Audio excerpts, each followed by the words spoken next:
నేను వైజాగ్ నా పేరు సామ్రాజ్యం అన్న. నేను వైజాగ్ ఎయిర్పోర్ట్లో ఫ్యూజన్ ఫుడ్కి సంబంధించి కోడికత్తి సీను చేసిన దానికి సంబంధించి ఎయిర్ క్యాటరింగ్ లో చీఫ్ సెక్యూరిటీ ఆఫీసర్గా చేస్తున్నానన్న. నేను అప్పట్లో నేను వాళ్ళు తెలియదు టీడీపీ వాళ్ళని చెప్పి తెలియకనే నేను రిక్రూట్మెంట్ చేస్తే వెళ్ళున్నానన్న. నేను జరిగింది ఏంటంటే ఎప్పుడైతే నేను జగనన్న అభిమానం తెలిసిందో అప్పటి నుంచి వాళ్ళు నన్ను సస్పెక్ట్ చేస్తూ మీరు నన్ను ఏదో ఇన్స్పైర్ చేసి పెట్టారని నన్ను ఫస్ట్ నుంచి హెరాస్మెంట్ చేసుకుంటా వచ్చారన్న.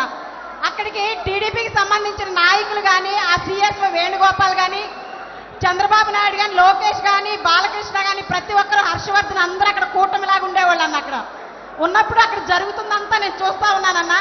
యాజ్ ఏ సిఎస్గా బీసీఎస్ రూల్ ప్రకారం ప్రతిదీ జరగాలని నేను ఉంటే ప్రతిదాన్ని అవాయిడ్ చేసి నన్ను సస్పెక్ట్ చేసి పక్కన పెట్టేశారన్న.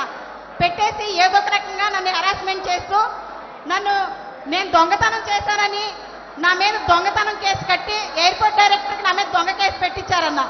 పెట్టించిన తర్వాత వేణుగోపాల్ అయితే నిన్ను ఎక్కడా ఉండనేను అని చెప్పి నాకు సవాల్ చేసి నా మీద వార్నింగ్ ఇచ్చున్నాడన్న.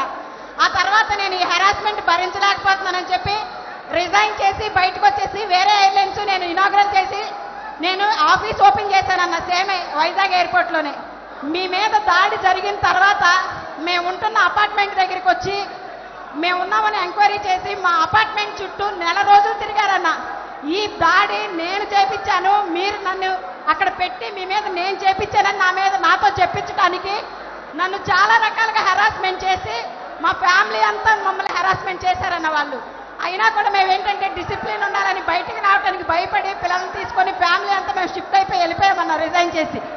కానీ ఎయిర్పోర్ట్లో ఎప్పుడైతే మీ మీద దాడి జరిగిందో అప్పటి నుంచి నేను చేస్తున్న ఆఫీస్ కానీ మొత్తం తీపిచ్చేశారన్న.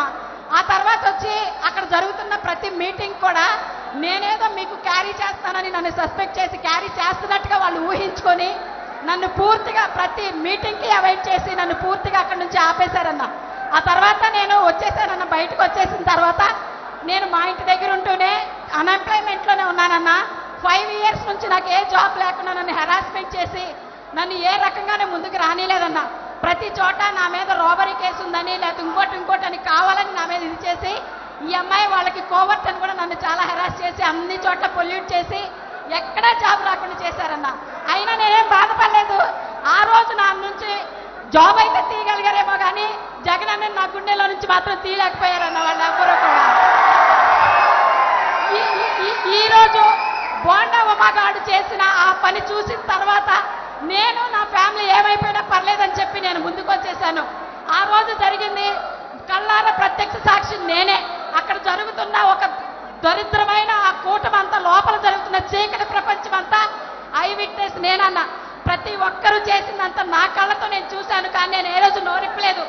ఈసారి మీ మీద దాడి జరిగిన తర్వాత ఇంకా నేను మౌనంగా ఉంటే ఇంకా నేను అసలు నన్ను నేనే ఉపేక్షించుకోలేదన్నా. అందుకే నేను ముందుకు వచ్చి ఈ విషయాన్ని నేను బయటికి చెప్పేశానన్నా. అంతేకాదన్నా, బాండవమ్మ అప్పుడు మీకు మీ మీద దాడి చేయించినప్పుడు మీరు బస్సులో బాధపడుతుంటే చూస్తుంటే నా గుండెలు అవిసిపోయినట్టుగా నేను ఇంట్లో పడి ఏడ్చామన్నా. మీకేమన్నా జరిగితే భరించే ఓపిక అయితే మా దగ్గర లేదు. నిజంగా ఏది జరిగినా మీరెప్పుడు బాగుండాలి. మీ కాళ్ళ దగ్గర దరిదాపుల్లో కూడా ఎప్పుడు కూడా మహాకూటమైనా కూడా మీ దగ్గరికి రానియం. అందరి తరిమి కొడతామని చెప్తామని తెలియజేస్తానా. మీరు బాగుండాలి. ఎప్పుడు మీతో కలిసి ఈ యుద్ధంలో ధైర్యంగా పోరాటానికి మేమంతా సిద్ధమని చెప్పి మీకు తెలియజేస్తానన్నా. నేను మీ చెల్లినన్నా, మీరంటే నా పంచ ప్రాణాలన్నా. మీ అందరికీ మీరెప్పుడు బాగుండాలని దేవుడు కోరుకుంటానన్నా. ఈ యుద్ధంలో మీతో కలిసి మేమందరం కలిసి సిద్ధమన్నా. ఎంత అబ్యూస్ చేసినా మమ్మల్ని ఎంత బాధ పెట్టినా మాటలు చెప్పలేనంత విధంగా సోషల్ మీడియాలో మా గురించి పోస్టులు పెడుతున్నా కూడా మేము పట్టించుకోలే. మాకు కావాల్సింది మీరు. మీ గురించి మేము ఎప్పుడు అలాగే భరించాలనుకున్నాం. మేము పట్టించుకోలేదన్నా. మీరు బాగుంటారు. మళ్ళీ మళ్ళీ మళ్ళీ మీరే సీఎం అన్న. జై జగనన్న, జై జగనన్న, జై జగనన్న.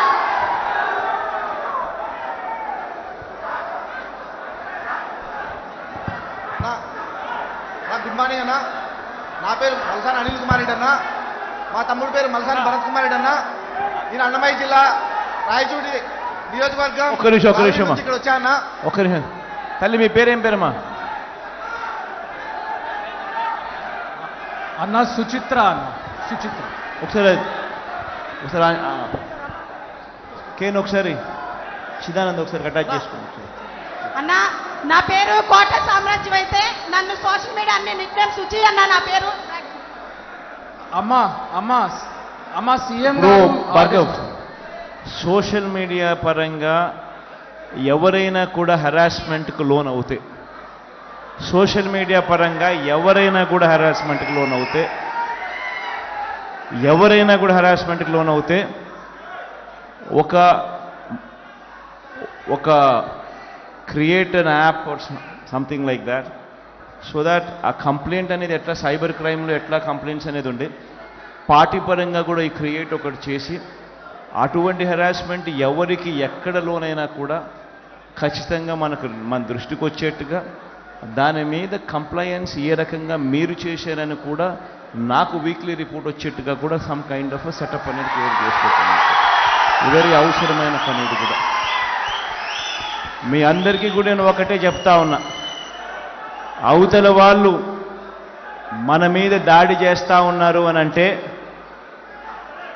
ఒక సుచిత్ర మీద కానీ, లేకపోతే ఒక గీతాంజలి మీద కానీ, లేకపోతే ఇంకొకరి మీద కానీ లేదా సాక్షాత్తు నా మీదనే ఈ మాదిరిగా దాడి చేస్తూ ఉన్నారు అని అంటే దాని అర్థం ఏమిటి? దాని అర్థం విజయానికి మనం అంత చేరువుగా ఉన్నామని, దాని అర్థం విజయానికి వాళ్ళంత దూరంగా ఉన్నారు అని. ఇది వాళ్ళ ఆక్రోశము, ఇది వాళ్ళ అజీర్ణత అని చెప్పాలి.